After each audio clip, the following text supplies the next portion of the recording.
UFC Mexico City has concluded. Let's just jump right into it. By the way, I swept this entire fucking card. The whole night, like, I'm getting super excited because every single fight I was getting right. The way I predicted them to go, I was getting right. And then the easiest fucking fights of the card, the main and the co-main event, I get fucking wrong. So, we'll start with the main event. Brandon Royval, Brandon Moreno. I see a lot of people saying Robbery and Brandon Moreno should have won. I just don't understand how. To be honest, I was really not that impressed with Brandon Moreno. I mean, it seems like he doesn't really improve. I feel like he stayed the same skill level against all these people. I gave him rounds 1 and 2, and then I gave Royval 3, 4, 5. And dude, Moreno was, I'm not gonna say he was fighting lazy, but I would say his style was fucking lazy. It was a looping overhand, and he was throwing leg kicks, and that's all he was doing. He wasn't switching anything up. He wasn't trying to take advantage of his grappling, of his wrestling. I don't know. I don't understand how people say that's a fucking robbery. Moreno Royval outstruck him. He was landing the better combinations. It looked like Moreno was gassing around round 3 and then early round 4. Royval just started to pick up the pace as he got on because he trains in altitude in Colorado, in Denver. But good fucking win for Royval. I mean, dude, it's just going to be like... I'm so sick of the flyweight division because it's the same 5 fuckers fighting for the title. It's Moreno Figueiredo, and then when Figueiredo's out, it's going to be Moreno Pantoja, and then when Pantoja wins, it's going to be fucking Royval Pantoja, and then when Pantoja wins, it's going to be Pantoja Moreno again, and then, like, it's just a never-ending, it's a fucking revolving door, and I really am not a fan of the flyweight division. I hope next week, what's his name?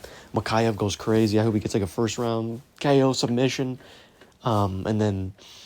I don't know. I mean, Manel Cap, I don't even know what the story with him is because he missed weight by a lot of, like, 4 or 5 pounds. And I don't know. I feel like if he made a statement with that win, he was going to be next in line for the title shot. And then you got Albazi. I mean, are you... Yair Rodriguez versus Brian Ortega. Dude, who the fuck would have thought that Ortega was winning this fight? I don't remember what the odds were. I want to say it was minus 275, minus 285 Yair. I could be wrong, though. Don't quote me on that, but I feel like they were... around that. I mean, dude, what did Brian Ortega have going in his favor? He's got ring rust because he hasn't fought in a year and a half. All these fucking surgeries. Then he rolls his fucking ankle when he's hopping up and down pre-fight. I mean, like, he had nothing going for him. And also, I mean, people are gonna doubt him because, I mean, why would people pick him to win this fight? For what reason? And then round 1, in the very beginning of round 1, he lands a couple of good shots, a couple of good combos, like combos you would see and you'd be like, oh, like, kind of surprise you a little bit. Because, I mean, Brian Ortega has a very boxing-heavy approach on the feet, but he kind of fucking sucks on the feet. So, I mean, but it was kind of surprising seeing him actually land some shots. And then Yair just starts throwing crazy body kicks, and then he fucking drops him and is seconds away from finishing him. I guess, like, Mark Goddard got bullied into not stopping fights because, dude, if this was a title fight... Dude, the very second he got dropped, the fight would have been over. But, okay, that's besides the point. So he's seconds away from getting finished, and I'm like, oh, yeah, it's fucking done. He somehow survives. And then round 2, so he gets 10-8 in round 1. Then round 2, if I remember correctly, I feel like I gave him that round. I think he had a takedown or 2 in that round, and Yair didn't really do much. Yair's grappling has just never improved. And I think that's, like, a big problem. I don't understand why.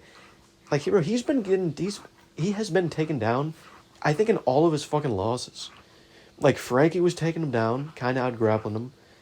Max Holloway was taking him down. Of course, Volk bullied him on the fucking ground. What was his 4th loss? I can't remember. Yeah, but and then Brian Ortega took him down a few times. And then, in beginning of round 3, he takes him down with, like, an outside trip, I believe it was. And then just sinked in the arm triangle. And, dude, like, Yair... It's weird, like, whenever Yair gets to the ground, it almost like it's like he gives up. Like, I feel like he doesn't try to really fight anything. He kind of just accepts that he's on the ground and then is just fine with that. Like, bro, like, I don't know. Like, this is very weird. Like, man, like, it's just interesting that he's just never improved his grappling in any of these fights. And all these losses that he's been involved in where he gets taken down or whatever the case is, he just never fucking improves. He just continues to, fucking... I don't know, man. It's really fucking weird. But yeah, dude, I'm very fucking happy for Brian Ortega, dude. Like I said, who the fuck would have thought? Like, despite getting this fight wrong, by the way, I was actually very fucking happy to see him. I liked the little speech he gave. I liked that he refused to get his hand raised. But I don't know. Ortega's really fucking humble, and I really like to see him back in the win column. But now, like, dude, what the fuck is good with the featherweight division? Who are you gonna give the title shot? Like, of course you can't do Max because his dumbass took a fight at 155 that he's gonna get smoked in. It's crazy that the best and most logical contender is Movsar. You're not gonna give it to Yair because you just lost. You're not gonna give it to Ortega because, dude, we've seen this before. He fucking gets a good win, then gets a title shot and gets shit on, and or gets like fucking life changing damage. You know what I mean? Like it's a fucking cycle, and like I said, he has one win since 2020 against TKZ, and of course you're not gonna give it to him because he hasn't fought in a year and a half. I don't think you should give it against Volk because either one, that fight's not gonna happen for like 10 plus months, and or two, he's just gonna get shit on, because dude, 2 KOs in a row. And then you're gonna go back and defend your belt at not defend your belt, try to win the belt back at 36. Like, bro, fuck. And you can't give it to Arnold Allen because he's coming off a loss. A close, probably should have won. I don't know. I hear a lot of people back and forth on that fight, but you have no clear cut contender, and it's really fucking annoying. Like, honestly, I really think they should give him Movsar at this point. Bro, in my mind, Yair was gonna fucking smoke Ortega, and then he was gonna get an easy title shot, and then that kind of would have like set everything else up. You know what I mean? You could have Allen versus, you could have Allen versus Evloev, you could have Volk versus Evloev. Like, there's so many different routes you could go, but now like it's just really fucked, to be honest. So, Yair Rodriguez, he's never gonna improve his grappling. It seems. I don't really know what that does for him. I don't even know who you give him next. I don't even know who you give Ortega next. Do you give him Arnold Allen? Do you give him Evloev? That would be. Just going to do a quick breakdown of the card now. We got Daniel Zellhuber versus Francisco Prado. What a fucking scrap, by the way. Easily fight of the night. No doubt. And this fucking fight card kind of sucked, by the way. I feel like people aren't really saying that. This fucking fight card was ass. I mean, co-main was cool. Main event was okay, but it's just like a fucking fight we've seen 100 times. It's like every top 5 flyweight fight that we've seen. You know what I mean? This fucking card was ass, but it is what it is. You got Daniel Zellhuber versus Francisco Prado, like I said. Fight of the night. Daniel Zellhuber, honestly, give him a top 20, 25 guy. And then if he wins or finishes that guy, give him a ranked dude. Dude, this guy is really fucking sweet. I don't see him, I mean, getting into the top 10 within the next year. But I'm saying, like, give him, honestly, I'm giving him a top 25 guy. And like I said, if he finishes him, give him a dude who's, like, right outside the rankings. And then go from there. But I really think this dude has a lot of promise. He's young as fuck. I think he's 27. He's a big-ass lightweight. He's a great fucking striker. He throws great kicks, very good combinations. Needs to work on his head movement. He does kind of get hit a lot. But yeah, like I said, give him a top 25 guy. I honestly think he'll... I mean, I'm not going to say he'll finish him because, he didn't finish Francisco Prado, but... Prado also has a fucking great chin. Same as Drew Dober. Dude, has a fucking great chin. He was getting pieced the fuck up for most of the fight. And I'm not saying it was one-sided, because it was by no means one-sided. Francisco Prado is actually really fucking good from what it seems, but he's kind of just a step below. I think his chin kind of kept him in this fight, and he throws those big fucking looping hooks, same as Drew Dober. But like I said, his chin kept him in this fight. He looked like if he took another punch, he was gonna die. Like at the end, he looked subhuman after the fight was over. Looked like a fucking zombie. But I'm very impressed with the two of these guys. And like I said, give Daniel Zellhuber a top 25 guy, and Francisco Prado take some fucking time off and heal from the.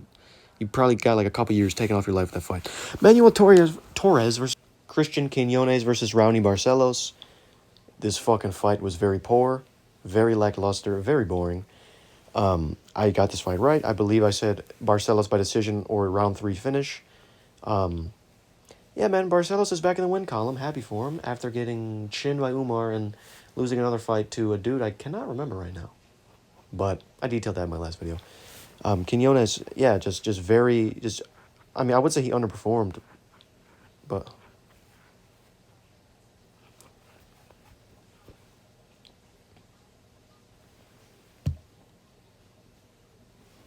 Christian Quinones versus Raoni Barcelos. Very boring fight. Very lackluster fight. Very uneventful fight. I got this fight right. I said Raoni Barcelos by round 3 finish or by decision. Christian Quinones looked pretty good in this fight, but, I mean, until he didn't, until the very end, where he just got his back taken. And then, yeah, Raoni Barcelos is back in the win column. I'm happy for him. You know, after getting chinned by Umar and losing another fight. I can't remember who he was against, though. I just made a video about it, but for some reason I can't remember who he was against. But yeah, happy for him. Back in the win column, you know, he's a fucking veteran. Jesus Aguilar versus Mateus Mendonça. I still don't know how to pronounce his name. Fucking awful fight. Horrible, horrible fight. Both of these guys landed less than 20 significant strikes in the whole fucking fight. Awful fight.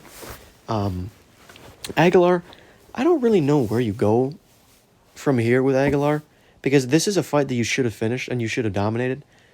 And I know he's young, but I don't know, like, I just feel like both these guys fucking suck. Like, but they're one of like 30 flyweights on the roster, so they're probably gonna stay.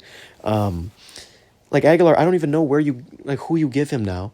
He's a little flyweight, and I know flyweights are small, but if you're a small flyweight, I feel like you're not gonna be in the UFC for that long.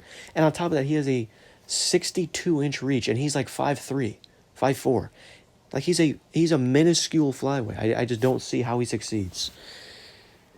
Next, Edgar Chairez versus Daniel Da Silva. This will be the last we ever see of Daniel Da Silva in the UFC.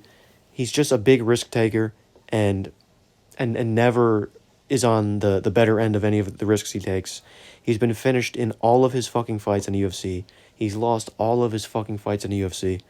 We've never even seen flashes of promise. He just either gets finished in round 1 or round 2 without fail. He gets fucking battered on the feet. He gets taken down with ease. He gives up position with ease. He gets tapped out with ease. He's never moved his head once. And I like the shoot box guys, but I mean he's just not one of them. You know what I mean? Like you got Elvis Brenner, you got Charles, you got fucking, I mean, damn, Felipe Dos Santos, but we'll talk about him in a little bit. Like, you got these shootbox guys that are good, but he just does not qualify. Oh, there's also another shootbox guy who actually fights soon.